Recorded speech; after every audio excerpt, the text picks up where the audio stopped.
¿De dónde vienen las grandes ideas? A cualquiera se le ocurre una. ¿Qué es lo que pasa en ese cerebro? Todo lo que creemos sobre la industria de la creación, ahora en Creo Talks.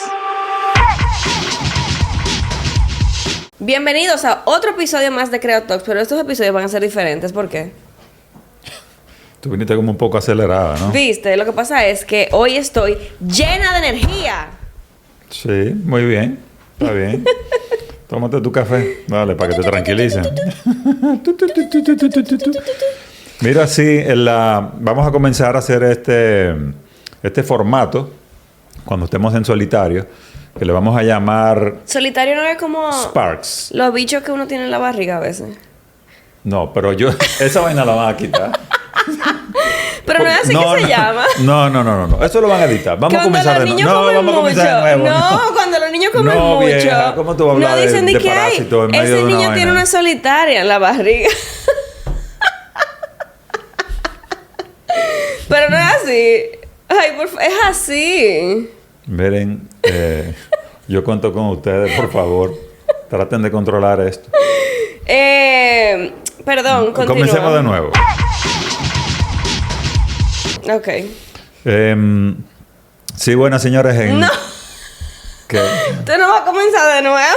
Desde ahí. Desde cero, vieja. No, desde cero. No, comienza desde por qué se llama así. Sí, estas conversaciones que vamos a tener en solitario, vamos a hacer una serie de episodios así, que se llaman Sparks. Sparks es como chispas, porque vamos a compartir con ustedes cuáles son esas cosas o estímulos que recibimos en tiempo reciente, en esta semana, por ejemplo, y que nos inspiraron a crear o que nos pusieron a pensar. Y por eso se llaman Sparks o chispas. Qué lindo. Cada uno va a presentar dos. Okay. De las cosas que recientemente nos inspiraron. Yo traje dos. Tú trajiste dos. ¿Tú quieres arrancar? No. ¿Cómo que no arranca? ¿Cuál es el miedo? No, ninguno. ¿Tú trajiste un libro ahí muy bonito? Traje un libro. Dale. Bueno, ok. Mi primer Spark es este libro que se llama Oma. Y es un libro de recetas tradicionales coreanas. Uma como Uma Thurman. No.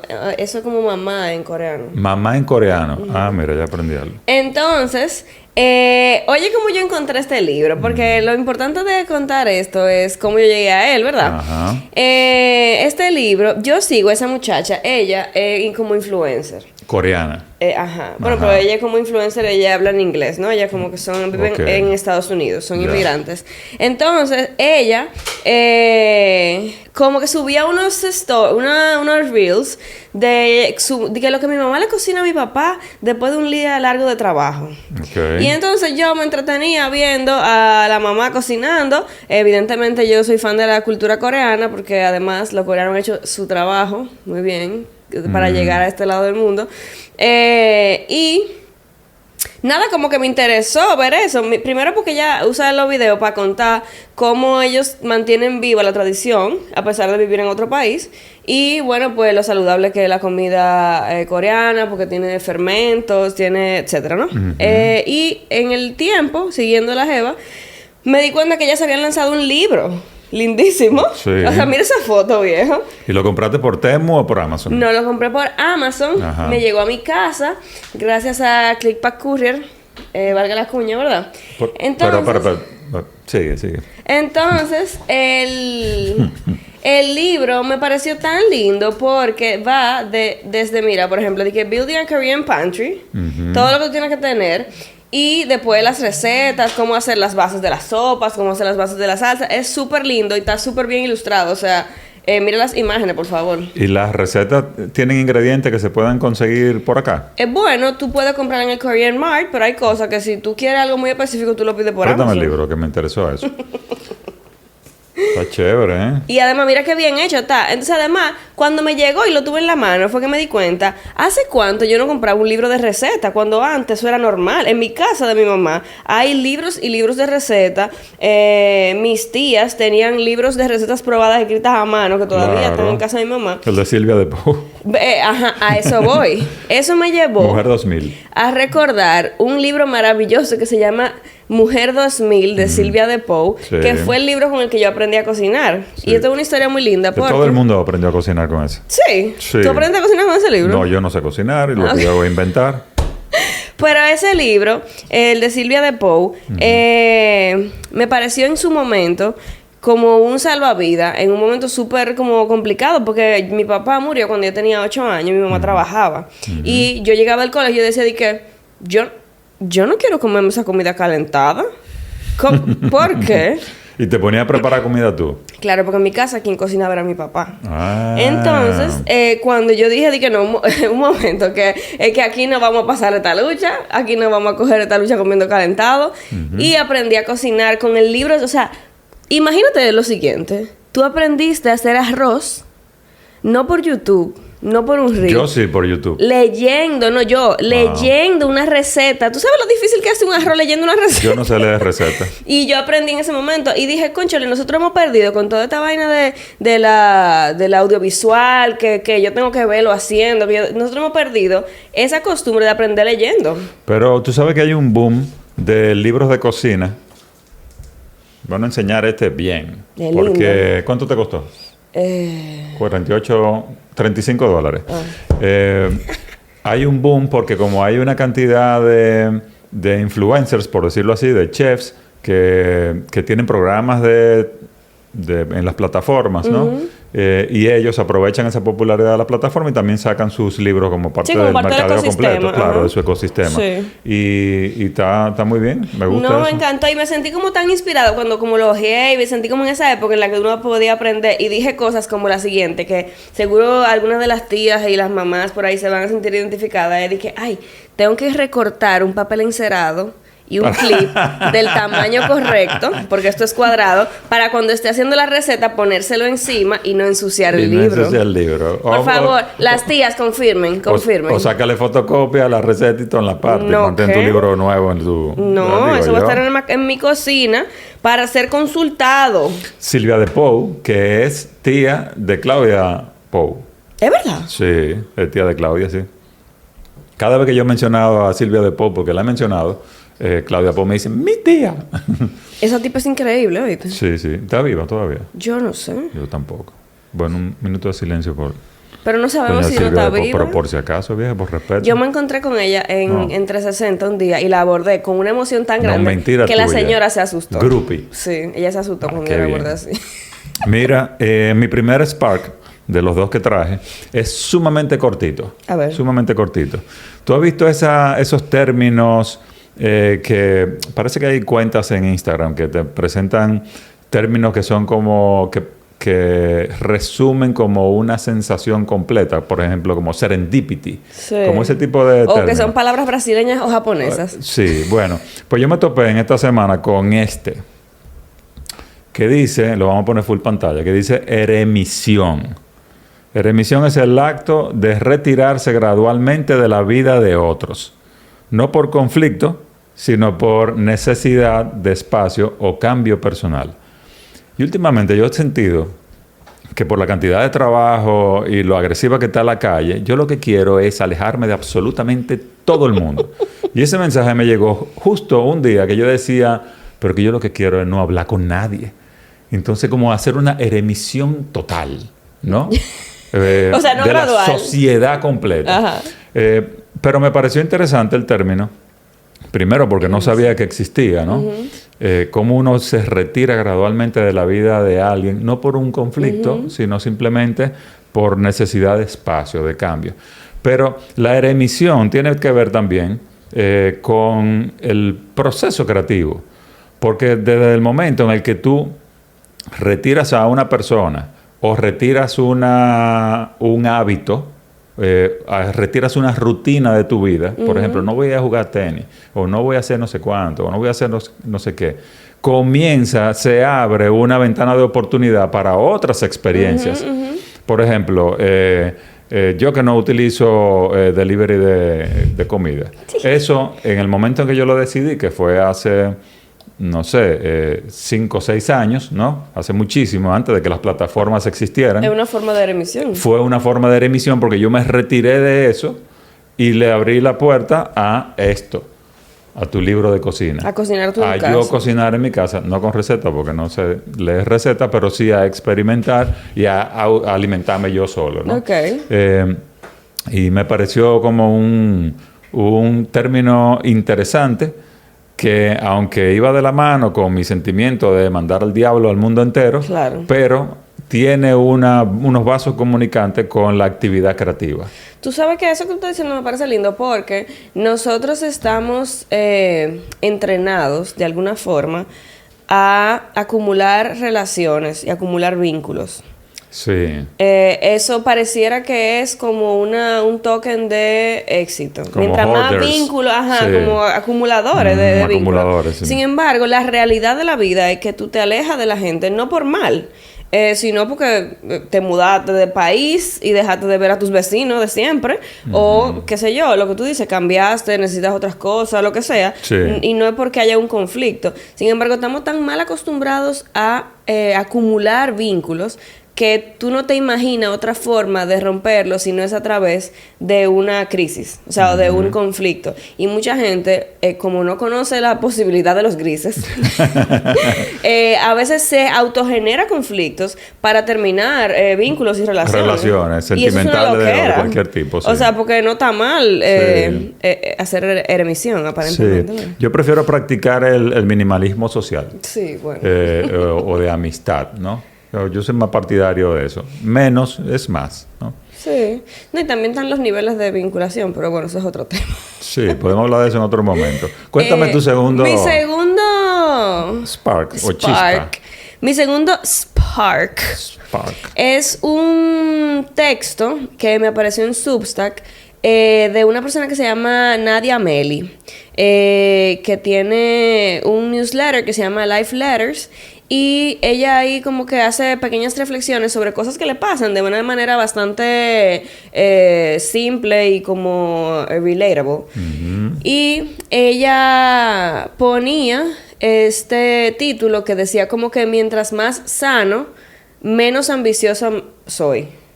Mientras más sano me encuentro, menos ambicioso soy. Ajá. Sí, puede ser, ajá. Y entonces ella hace todo un planteamiento de cómo, y de lo que lo detonó en su texto, es que ella estaba viendo de que un episodio de Love is Blind, un reality show, que si no lo han visto es muy bueno, Claudia lo ama. Y entonces le preguntaban al tipo como que qué es la jeva, o sea, una vaina de citas, ajá. de dating. Entonces la tipa le decía como que bueno, ¿y qué es lo primero que tú buscas en una pareja?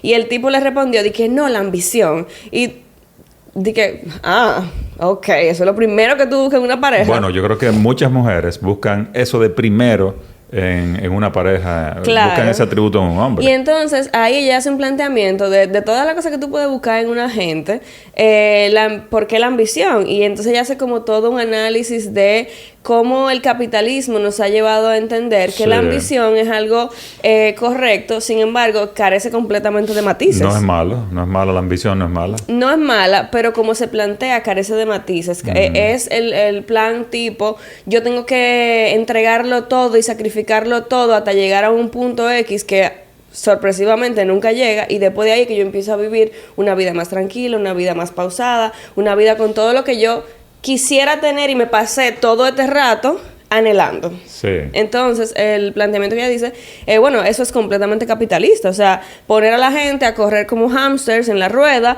tratando de conseguir una cosa que al final no se sabe si se va a conseguir, y descartando el feel good y todo lo demás que es parte de la vida. O sea, el disfrute, la realidad, tú sabes, los matices. Entonces ella decía que ella prefería cambiar ese concepto de ambición por algo que le parecía más real en ella en este momento, que es la audacia. Ella decía, y déjame leerte, lo traduje como para leerte unas cuantas frases, que ella decía, la ambición está tan celebrada que no perseguirla se ve como un fracaso moral. Entonces ella dice, yo tengo sueños, yo quiero lograr vainas. Yo, de hecho, hoy en día soy una persona exitosa en mi rubro. Sin embargo, yo no voy a llegar ahí con ambición. Yo voy a llegar con audacia, con valentía, a mi propio ritmo y sin sacrificar lo más importante para ella en lo que ella llama el altar de la ambición. que es como, tú sabes, como lo que se arma, como una especie de secta si tú no eres ambicioso. Pero yo no estoy de acuerdo con... Entiendo la postura. Entiendo también por qué ella prefiere rebautizar la conducta ambiciosa con otros términos para hacerla menos tóxica según ella. Entiendo todo eso, ¿no? Pero yo no satanizaría el término, la ambición como término. Porque todo depende del contexto en el que se desarrolle. Sí, ella lo que está es rebrandeando el término. Rebrandeándolo. Ella lo está rebrandeando. Pero eso es mercadeo de ella también. Sí, no, y me parece bien. ¿Sabes por qué? Porque yo creo que muchas cosas en esta época que se han polarizado necesitan un rebranding. Porque uno que tiene como... que viene de otra época... y uno vio el mundo transformarse. Yo vi el mundo transformarse de un mundo más tranquilo a un mundo más rápido, más... que tú no tienes espacio ni para respirar, ni para juntarte con tus padres, ni para juntarte con tus hermanos, ni para hacer las vainas porque estás que trabajando y vainas. Para juntarte contigo mismo. Claro. No tiene tiempo. Que tú dices, coño... antes no era así. Antes el tiempo funcionaba de otra manera. Y la gente que está naciendo ahora en esta época no tiene ese contexto de, mira, se puede vivir de otra manera. Entonces yo creo que ese rebranding es muy importante, sobre todo para gente más joven, que no tiene como que recordar de, tú sabes, fue de otra forma. Sí. Yo creo que fue Soraya Pina que en algún momento dijo que las redes sociales nos quitaron la ilusión del reencuentro. Que cuando tú estás en un supermercado y te topas con ese tipo o esa mujer que tiene vagamente rasgos a ese niño o niña que estudió contigo en el colegio y tú dices, ¿será o no será? Y preguntas si sí, soy yo, y entonces se abrazan y la alegría y cuántos años, ponme al día. Sí. Ya eso se perdió porque uno tiene en las redes sociales constantemente a todo el mundo. Uno ve cómo van creciendo. Y te da la ilusión de que tú te acercas. De que tú te acercas y en realidad tú no has hablado con esa persona en 20 años, ¿no? Sí. Mira, otra cosa que ha estado sucediendo, que estuvo sucediendo las semanas pasadas, fue... creo que fue a raíz de un conteo de las 100 mejores películas de todos los tiempos que sacó una publicación en Estados Unidos. Me parece que de la revista Times. No sé cuál. Y aquí también publicaciones hicieron lo mismo y entonces todo el mundo empezó a sacar sus 100 películas. Sus 100 películas. O mucha gente simplemente algunos conteos de mis 10 favoritas o no sé cuánto. Está este tipo... Vamos a mostrarlo ahí, que se llama Nicolás Habla de Cine, que tiene una cuentita así que hace counters de películas, ¿no? Y él enseña, tiene un montón de que las mejores películas británicas, las mejores películas de animación, las mejores películas policiales. Él le da para allá y hace su conteo de 10, 12 en cada uno de esos renglones que él se va inventando. Y yo me puse a buscar, a partir de esa primera lista que hizo esa revista, de las 100 mejores, cuáles son esas películas que yo tengo que ver con mi hija. Porque la mayor parte de esas películas ya yo la vi, porque me he dedicado a lo largo de los años a acumular películas y ver películas y bueno, películas clásicas. Y mi hija Valentina, que está comenzando con esto del cine y que le interesa mucho abordar eso de la narrativa y cómo se cuentan las películas, pues dije, bueno, vamos a empezar. Y el fin de semana pasado, antes pasado, le dije, ¿cuál podemos ver esta noche? ¿Cuál puede ser? Y entonces me acordé de Mother, de Aronofsky. Mother es una película que es del año 2017, con Jennifer Lawrence, con Javier Bardem, con Ed Harris. Y es una gran metáfora. ¿Por qué yo elegí esa película? Porque aunque parece, yo se la recomiendo a todo el mundo, a todo el que tiene que ver con el ambiente creativo. Porque la película parece una pequeña obra de teatro que sucede en una casa. Pero la casa y los personajes todos son representaciones simbólicas de otras cosas más grandes que tienen que ver con el proceso de creación. todo es una metáfora. Todo lo que está pasando ahí es una metáfora. Es una película completamente desgarradora. Tú la ves y tú dices, no puede ser que yo esté viendo esto, ¿qué es lo que está pasando? Pero si tú entiendes la metáfora, si tú sabes, unes los hilos y sabes de lo que están hablando, y entiendes, porque tú, en el caso de nuestra audiencia, que generalmente son creadores o personas vinculadas con la creación, van a entender la metáfora y van a identificarse con lo que está sucediendo, porque saben que eso les ha pasado a ellos. Es una película maravillosa. Yo se la recomiendo a todo el que para que la vean aunque sea una sola vez, ¿no?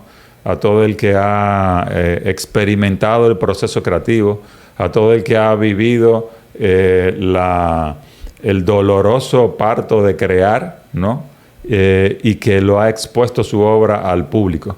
Pero, ¿y dónde está? ¿Dónde la viste?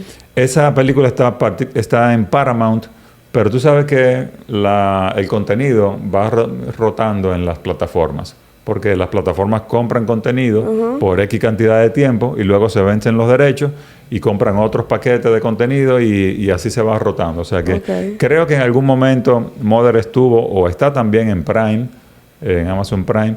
La voy a buscar. Yo la vi en Paramount, pero si quieren ver eso que sufre un creador, eso que le pasa a la obra cuando está expuesta en el mundo y cómo el mundo se encarga de hacer lo que le da la gana con esa obra, porque el mundo y los fans se consideran propietarios, dueños de la obra que creó el creador.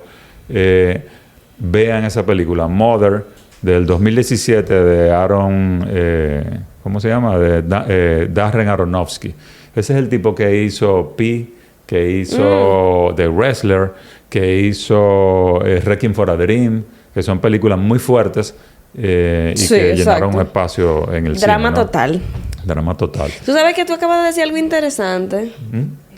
Que está en Netflix, nos dice Mariela. Mira, bueno, más fácil de ahí no lo pueden encontrar. Tú dijiste algo interesante. Si no le gusta, no me maldigan. Pero es una película compleja, interesantísima y que vale la pena que la vean. Tú sabes que tú dijiste algo interesante que me llamó la atención y que justo esta semana también había leído sobre algo que tenía que ver con eso, y es el uso del entendimiento de las analogías, que creo que es lo que tú dices, para el desarrollo creativo. Oye, esta vaina. En la medida en la que uno se expone a analizar analogías, uno puede ser más creativo. Claro.